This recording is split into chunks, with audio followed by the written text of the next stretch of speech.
Hola chicos, en esta clase vamos a seguir con algunos conceptos básicos de sistemática. En esta oportunidad abordaremos temas referidos a la nomenclatura científica, qué son los caracteres taxonómicos y en lo que se refiere a la identificación de especímenes, el concepto y uso de las claves taxonómicas. Bien, empezamos con la nomenclatura. La nomenclatura se puede definir como aquella parte de la sistemática que se dedica a dar nombre a los seres vivos y a los grupos de seres vivos, o sea, los distintos taxones, como ya habíamos visto anteriormente. Bien, en ese sentido podemos decir que a medida que el hombre ha tenido necesidad de comunicarse en relación con plantas específicas, ha conferido a cada una de ellas uno o a veces varios nombres vulgares o comunes, que obviamente fueron los primeros en ser usados. Sin embargo, el uso de nombres vulgares, aunque es útil, conlleva algunos problemas, entre los que se pueden puntualizar. Por un lado, que solo se han aplicado a plantas con algún interés para las personas, ya sea por su importancia como medicinal, como alimento, su importancia industrial, su importancia religiosa, etcétera. Esto significa que quedan innumerables especies a las que no se les asignó ningún nombre vulgar. Otra cuestión es que el nombre común o vulgar para una determinada planta solo es válido para un mismo idioma y a menudo aún en esos casos varía de una localidad geográfica a otra. Es decir, este tipo de nombres solo son de uso regional y además se aplican indistintamente a géneros, especies o variedades, es decir, a distintas categorías taxonómicas. A menudo una misma especie puede recibir diversos nombres vulgares, dependiendo del lugar geográfico, de la etnia, etcétera, como puede verse en los ejemplos. Eh, Esos tres ejemplos para los cuales seguramente existen más nombres que los que están consignados allí.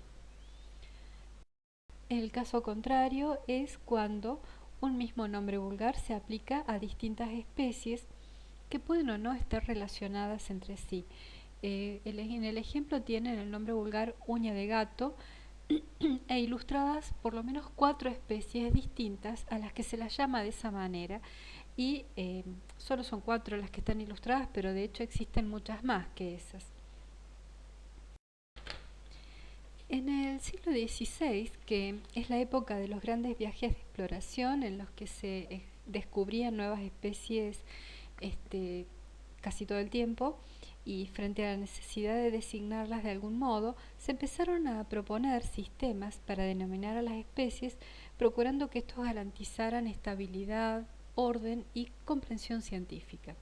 Surge entonces en la época previa a Linneo el sistema polinomial o polinominal, en el que cada planta era conocida en los círculos científicos por una larga frase descriptiva en latín.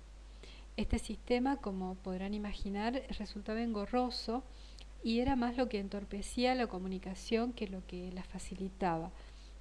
Entonces, el primero que sugirió la idea de adoptar solo 2 palabras, es decir, un sistema binomial o de 2 nombres, fue Gaspar Bauhin, quien en el año 1596 publica una obra dedicada a la botánica en la que adopta esta convención para nombrar a las especies.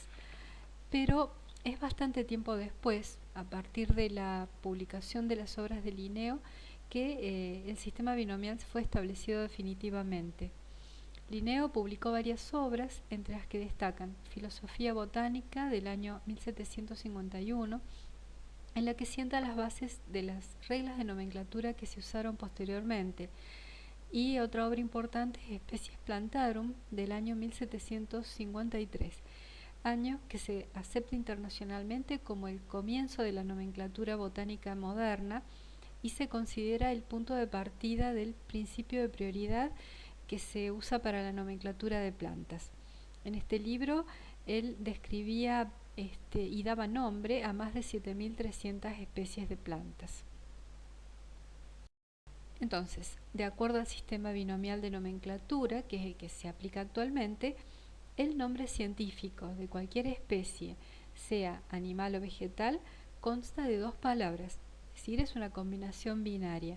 La primera indica el nombre del género y la otra, la segunda, designa a la especie. Es conocida como epíteto específico. En el ejemplo, a la especie conocida vulgarmente como carqueja, que es de uso medicinal, le corresponde el nombre científico Baccharis trimera. ¿Sí? O sea, el nombre científico es el binomio Baccharis trimera.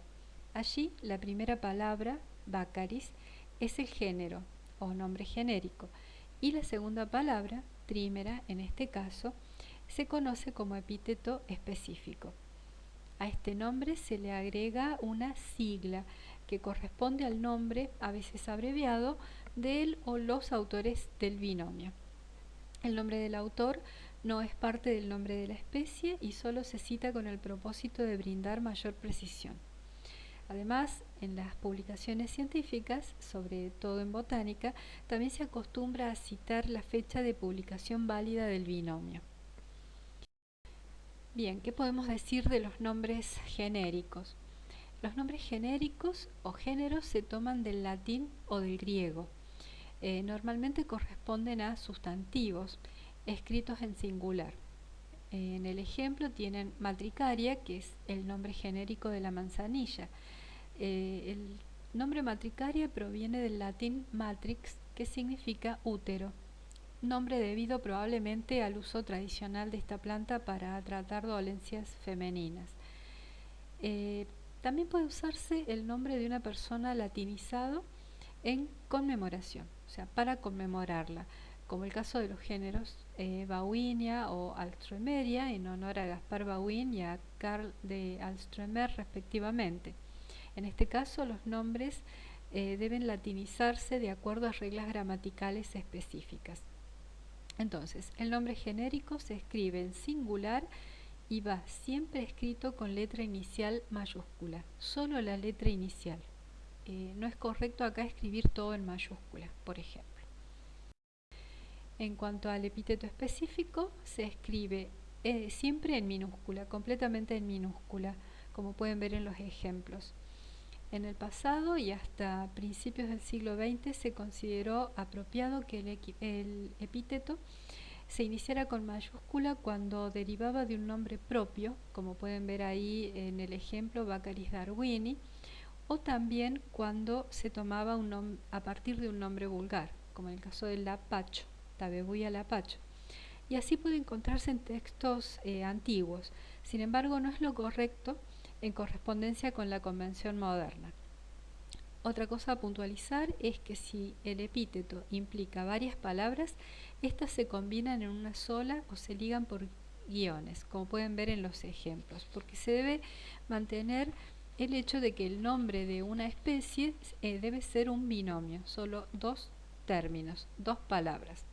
Otra cosa que podemos decir del epíteto específico es que, a diferencia del género, no tiene significado por sí solo. Así, en el caso de los géneros, si nos referimos, por ejemplo, al género Pinus, estamos hablando de todas las especies comprendidas en ese género. En cambio, si nos refiriéramos al epíteto nigra, lo podríamos aplicar tanto a una cigüeña como a un pino, ¿sí? Solo no nos dice nada. Lo más común es que los epítetos específicos sean adjetivos calificativos, pero ocasionalmente pueden ser también sustantivos o nombres de personas latinizados, o sea, ser conmemorativos, lo mismo que sucede con los nombres genéricos. En la primera columna ven ejemplos de adjetivos, por ejemplo, híspida, que significa con pelo tieso y áspero, como en el caso de Robinia híspida, que es la acacia rosada, fragans, que significa fragante, sempervirens, siempre verde, etc. Y como podrán darse cuenta, en estos casos, a partir del nombre, se puede incluso obtener alguna información de la especie relativa a aspectos morfológicos, pero también pueden ser aspectos ecológicos, de hábitat, del ciclo de la planta, etc. Y en esta segunda columna se ilustran ejemplos de epítetos específicos conmemorativos, o sea, en homenaje a alguna persona, como Chenopodium bossianum, en honor a Augustin Bosch, Berberis darwini, en honor a Charles Darwin, o Cotoneaster asadi, en honor a Mustafa Asadi, que es el científico iraní que describió por primera vez esa especie. En cuanto a la sigla, como ya habíamos visto, corresponde al nombre de él o los autores del binomio. Dijimos que no era parte del nombre de la especie y que se cita con el propósito de dar mayor precisión. Existen dos tipos de siglas, simples o dobles. La sigla simple es cuando el nombre científico va acompañado por el nombre, a veces abreviado, de él o los autores del binomio. Como pueden ver, en el caso de Adesmia salicornioides, el autor de ese binomio, de ese nombre, fue Spegazzini. En el caso de Acaena ovalifolia, fueron dos autores, Ruiz y Pavón, ¿sí? Pero a pesar de ser dos, sigue siendo una sigla simple. Mientras que encontramos siglas dobles en los casos en que una especie cambia de género o bien cuando cambia de categoría, es decir, se eleva o desciende de categoría un taxón. En estos casos se conserva entre paréntesis el nombre del primer autor y se agrega el o los nombres de los autores de la modificación a continuación. En el ejemplo pueden ver para Prunus persica, que es el duraznero, entre paréntesis está la L, la inicial de Linneo, que es quien le dio nombre por primera vez, pero Linneo lo llamó Amygdalus persica.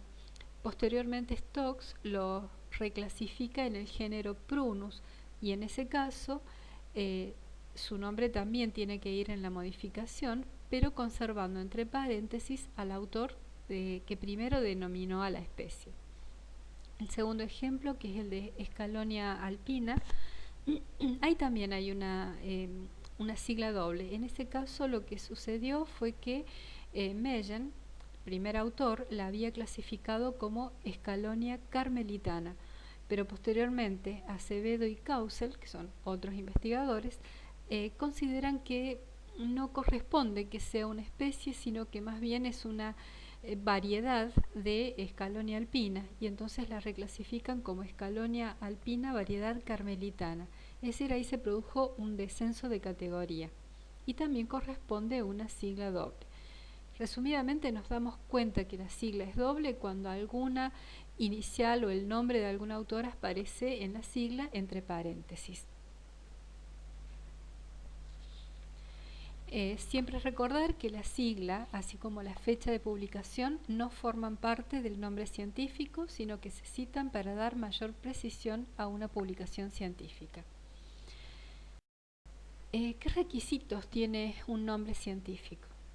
Debe ser preciso, universal y estable. Preciso significa que cada nombre debe ligarse a un grupo de plantas claramente definido. Universal, que debe llevar el mismo nombre legítimo a través de todos los idiomas y regiones, y el idioma que se emplea es el latín. Y estable significa que no debe modificarse a través del tiempo, salvo en los casos, como ya vimos, en que haya algún error que se deba corregir o que se reclasifique al taxón, en cuyo caso se corrige de acuerdo con las normas de nomenclatura botánica. Ligado al requisito de universalidad es que todos los nombres científicos se escriben en latín, sin tener en cuenta el origen de la publicación, ni el idioma. Como pueden ver en el ejemplo, que francamente ignoro en qué idioma está escrito el trabajo, pero sí pueden reconocer los nombres Lilium philadelphicum, que es la primera foto, y Tragopogon dubius, que es la segunda. Ambos nombres científicos están escritos en latín, cursiva y de acuerdo a las normas de nomenclatura, ¿sí? Bien, todas las normas que controlan la creación de nombres científicos para las plantas, como así también para las de otros organismos tradicionalmente estudiados por la botánica, como son las algas verde azules, los hongos y algunos protistas, están contenidos en el Código Internacional de Nomenclatura para Algas, Hongos y Plantas. Hasta el año 2011 se lo conocía como Código Internacional de Nomenclatura Botánica y la última versión es del año 2018 y surgió a partir de un Congreso Internacional de Botánica celebrado en Shenzhen, China, en julio de 2017, por lo que también se conoce como Código de Shenzhen.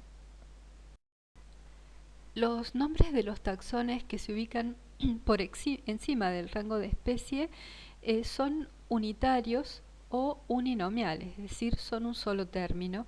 Usualmente suelen ser sustantivos en plural, que se escriben con la inicial mayúscula.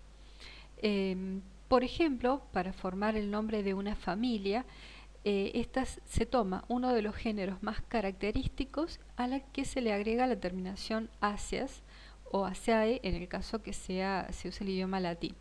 Por ejemplo, para las familias rosáceas el nombre se formó a partir del género rosa, o familia lamiáceas formado a partir del género lamium.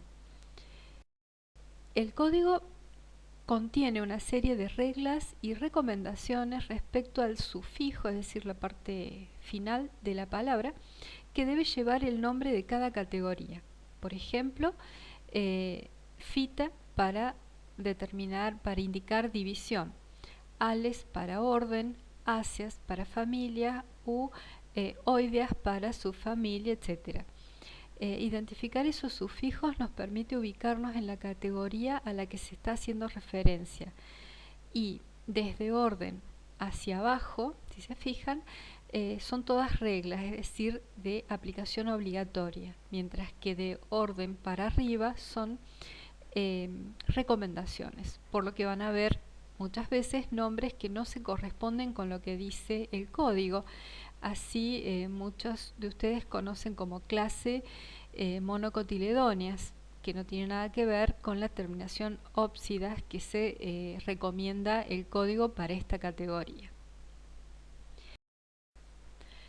El nombre de un taxón infraespecífico es una combinación del nombre de una especie y un epíteto específico. Por lo tanto, es trinomial, es decir, está formado por tres nombres. Si se trata de categorías que se dan en la naturaleza, se siguen las normas de escritura igual que para la especie, es decir, el nombre se escribe en latín y todo en minúscula, anteponiendo una abreviatura que nos indica la categoría infraespecífica correspondiente, si es subespecie, variedad o forma. En el caso de las plantas cultivadas, existe un Código Internacional de Nomenclatura de Plantas Cultivadas. Eso solo diremos que se usan nombres de fantasía, incluso números, y se indica la categoría correspondiente mediante una abreviatura. En el caso de que se trate de un cultivar, también se acepta a veces, en lugar de la abreviatura CB que indica cultivar, colocar el nombre entre comillas, entre una sola comilla. Eso también nos estaría indicando que se trata de una variedad cultivada.